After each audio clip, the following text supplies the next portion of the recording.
ago, about 4 years ago now, one of our season ticket holders was a nurse there, and she was like, at one of the season ticket events, she was like, she knew that I was interested in working with kids. It's always been a passion of mine, and she was like, why don't you come visit the hospital?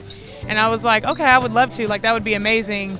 And so I met with her one time. She took me around, and she worked on the cancer unit, so I went to the cancer unit and sat down with these kids, and it was emotional at first because, you know, you see these children are so young dealing with these life issues that are just unimaginable. Like, you never want anyone to go through this, let alone a child. It's been such a blessing to be able to go and get to know these kids and their families, and just the strength that they have, you know, to kind of push through. And I was like, what can I do to help, you know, bring a smile on their face? And visiting the toy room my first year, I got to speak with the director in there, and, you know, she was talking about some of the things that they could use, because this is where all the kids, like, especially on the cancer unit, they're not allowed to leave the rooms.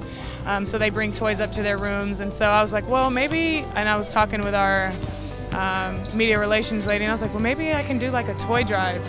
We have donation bins, and so fans can bring their donations to the game, unopened, brand new toys and those kind of things.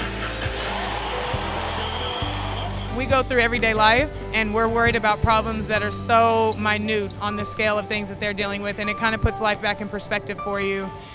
So they've given me a lot of strength, a lot of inspiration to continue pushing through on days where I may feel tired or I may be upset or whatever, and it's like, hey, like, you remember when you sat and talked with him and he said, don't be doing this? Like, it kind of just brings life back in full circle for you and helps keep things in perspective.